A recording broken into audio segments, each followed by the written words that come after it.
the Mac came back the very next day. I don't know. It sounded better in my head, maybe, potentially.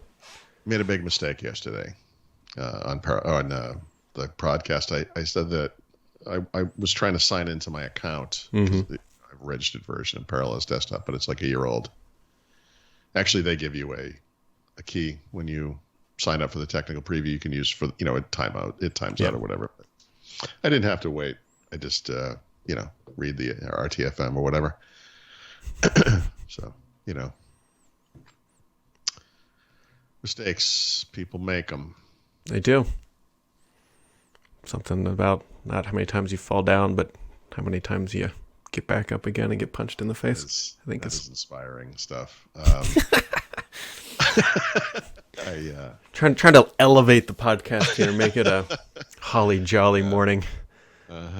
Here and whatever. So anyway, so what'd you do? You got your M1 Mac, you downloaded Parallels, you got it running. You also get a insider preview version of Windows 10 on ARM, right? Because right now this thing can only run ARM-based VMs, which really limits the field. Let me tell you, I'm sure there are several versions of Linux, but I can only imagine the types of compatibility issues you'd have there, and whatever. But the Windows thing, it works fine. It takes aside from the downloading, from the moment that you get this thing configured to the moment you're looking at a Windows 10 on ARM desktop, 5 minutes. It works well. I haven't done too much with regards to application install. It's a slightly older build. I think I'll probably sign into the Insider Preview, upgrade it to whatever the latest thing is, because I think you need the December or something build, and then see if the x64 stuff works in a virtual machine, which is kind of silly, but whatever. That's something I'm kind of interested in, because the apps that I would use are x64 apps, right? So, for example, like I find the Mac a little off-putting from a UI perspective. Actually, a lot off-putting, but if I could run like the Windows version of Affinity and Paint, which I use daily, I could kind of use this system. Like, that'd be kind of interesting. So I'll try. It works well. Good. I'll say to everyone what I said to you earlier. This is what I was waiting for. Yeah, I know. I'm sorry. It's an odd world that we live in, where it makes literally no sense at all to buy a Windows 10 on ARM computer for $1,000 or more. I mean, most of them are probably $1,500 or more. But it makes tons of sense to buy an M1 based Mac. And if for some reason you needed to run Windows 10 on ARM, this is a better choice, because then you've got the whole Mac thing going too, right? I just thought, it's just, even coming out of my mouth, it feels weird to say that, but obviously the promised land here is that this thing will run Intel VMs. So normal Windows 10 with the full compatibility, right? And we'll see what that looks like. But then again, what if it works out that the performance of Windows 10 or ARM, in this system is better because of the processor architecture, translation stuff, that's up to Microsoft to make this available in a general format, right? Because right now you're on this infinite upgrade loop where you're in the Insider Preview. You have to keep upgrading because, these things time out over time. It's a little bit of a pain, I would imagine. We'll see. We'll see what comes of this. Does it make sense for Microsoft to do this? I don't know. Yeah, it's an interesting one when they built a better emulation product to run Microsoft's own thing than Microsoft. This is like two different layers of abstraction. That's right? The crazy thing. Yeah. You have to go back. Like I used to use, I think I talked about this yesterday. Back almost 20 years ago, I used Virtual PC, which at the time was a Connectix product. And at the time, Macs were based on the PowerPC architecture. So PCs were Windows-based, and the VMs were, Intel-based. The VMs were Intel-based. And, performance was slow. And if anyone ever used Connectix Virtual PC later or Microsoft Virtual PC later on the PC, they know that too was slow. And that to get acceptable performance, you basically had to move to a hypervisor, which is what Microsoft did with Hyper-V. So, we have elegant and technically sophisticated virtualization solutions now on Windows, that are much better than that old style.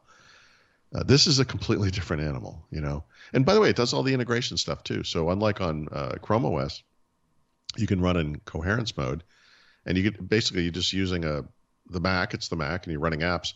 But you can do that, you know, command space thing where the search bar comes up, and you type in Notepad, and Notepad comes up, and so you can run those Windows apps kind of side by side with the native apps, which is, I think, for a big chunk of the user base for this kind of thing, the point, right? It's not to run Windows. It's I need that one app, right? You know, or whatever number of apps. You know, it seems to work well for that purpose. Yeah, I wonder how many apps that actually is anymore, because that's exactly at one point in time, fully agree. There was a time and point when Apple, especially when they went right over to Intel, and it made a lot of sense. But honestly, like today, especially for like just like one-off apps like email clients, like there's way more on Mac OS than there really are on even Windows. So I mentioned that only in passing in that article, which Brad hasn't seen yet. I just put it up as we talk. But yeah, you're right. And you know, back in the day, those ConnectX virtual PC days, there was an app gap, and that was a problem. And even back then, you could say, well, you know, Microsoft has always had a version of Office on the Mac, but back then the version of Office on the Mac was not as good as the Windows version. So you could even make a compelling case just for getting the full power of Excel or something. You know, you wanted the Windows version. Yeah, today, I mean, all of the major apps that I use are available on both platforms. Many of the major apps I use are web-based. I think that's true of a lot of people. And most people would just buy a Mac and use the Mac, and they don't really think about this kind of stuff. This is for specific use cases, obviously, the developers, web developers who need to run in different browser versions or different OS versions to see what things look like. Help desk and support, you know. But this application compatibility thing, I think, is most important for businesses where they have internal apps, LOB apps, whatever, that are never going to be upgraded to anything, are never going to the web, they're never going to native anything, whatever it is. And, you know, this kind of solution makes a Mac viable in that environment, you know. So it's still important, but yeah, I mean, is it a mainstream end user thing? You know, probably not. Probably not. Sort of a one-off aside, Newton Mail, which we've talked about here many times, kind of went away and then they got bought or whatever. They just pushed out, or they're about to push out a big update to that app. So it's, if you know, you're still looking for an alternative email client, you can find out about this. Is this like did they email people or is it on there? It was on there. They tweeted it out, and I also follow, and we follow each other. The guy who actually bought it, his name is Justin Mitchell. He's the co-owner of it, and so he was just chatting about it, and I was reading. I feel like this was like a year ago-ish that this happened. Is that something? Right? It really was, and from what it sounds like, and I don't know the personal ins and outs, but it sounds like there were a lot of kind of issues on the back end that they were working through and kind of struggling with, candidly. It sounded like, and so they're now in the position where they can begin to start pushing out new features, which is what they are doing, and they've got like a beta now. And what's their business model now? Is it still monthly fee kind of thing? It's back to their old pricing. So if you remember, for a while they jacked up to like $100. Now it's back to like $50 for the year or something like that. Still not cheap. Not cheap. But it looks like their privacy policy has been completely overhauled, where they're promising not to sell data. Like I don't know Justin like super well personally, but he kind of seems like somebody who's just a fan and had some cash and bought it and wants to keep it alive type scenario. So. Anyways, I'm tempted to try it out again, but sure. Yeah, I'll look it up. I mean, I think it's healthy to always look around. Yeah, I mean, right now I use the basic just mail app and then Outlook, which they're fine. And then there's also that Monarch thing that's floating around out there, which is Microsoft's One Outlook initiative. No, but you're right. But yeah. Yeah, I'm very curious to see what Microsoft does with this One Outlook thing. But whatever. I mean, I don't know if my hopes are very high, to be honest. Yeah, and right. So me too. And the reason there is there's too many mouths to feed. You know, right. Anyone who's happy with Mail on Windows 10 is a completely different person from someone who would be happy using the full-blown Outlook for Windows. You know, these are completely different apps. And so they're going to make this one thing that looks and works, I guess, like Outlook.com or Outlook on the web, which I like. But man, that's going to make a lot of people unhappy. But that's the thing. I think too many mouths to feed, I think, is pretty appropriate way, because I don't know, from what somebody was able to kind of not hack, but work their way backwards and kind of got it up and running. And it quite literally, as of right now, just looks like Outlook.com in a wrapper with some native OS integrations. So, well, I've often thought like Outlook.com as a PWA could solve this problem. That what's missing, and this is just for basic, this is for consumers, I guess. What's missing from that, and we thought maybe they were heading this direction this past year. Remember, they had the ability to check Gmail account. Yep. And you didn't get it for like 9 months or whatever it was. But really, that's cute. But what they really need is the ability to arbitrarily add accounts of any types and put them all through a single UI, and then it becomes a mail app as we think of it, a new mail solution.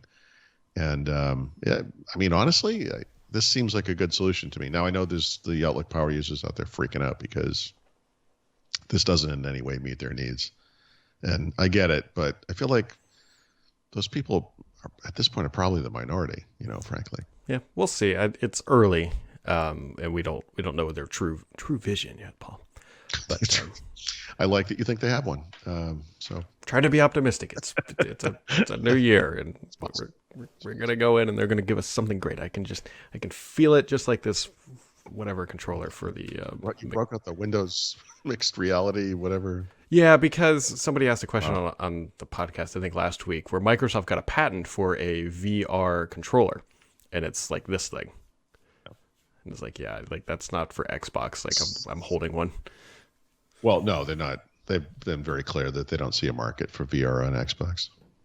Hopefully they do. I hope they change their mind, Paul. Wow. Take your Windows mixed reality headset with a USB and just plug it into that Series X, and bam. Think about it. This is the company that didn't put Surface headphones in Xbox, Brad. Yeah, this is very true. Just saying. Yeah, that's the one. But what they did do, Paul, is they're going to put a new widget on your taskbar.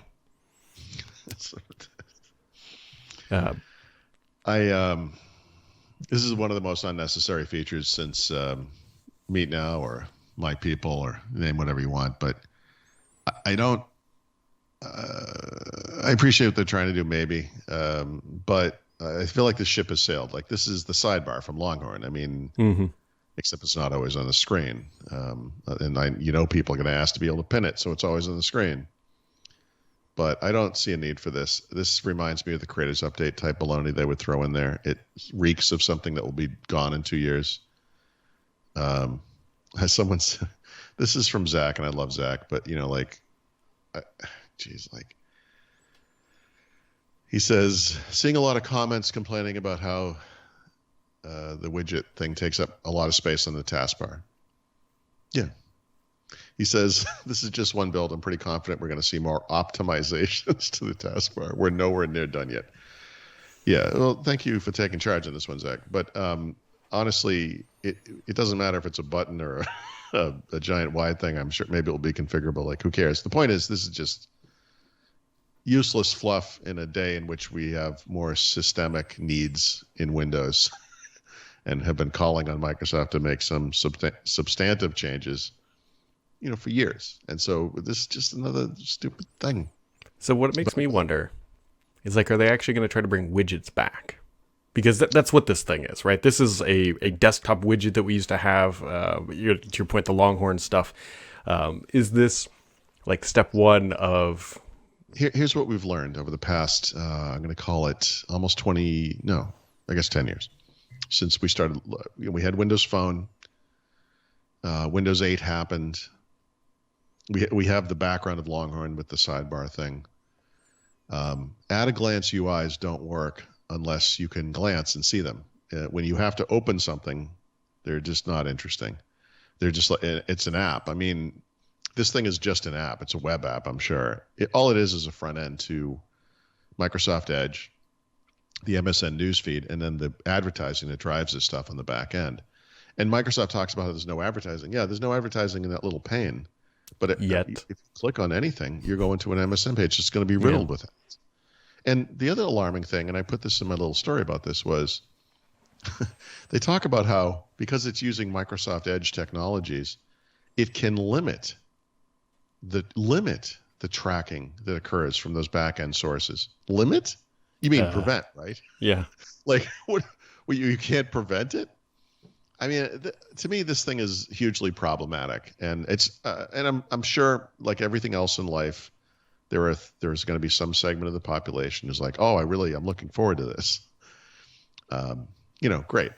The problem is it's just more crap that the rest of us have to deal with or uninstall or disable or whatever when we bring up a new PC.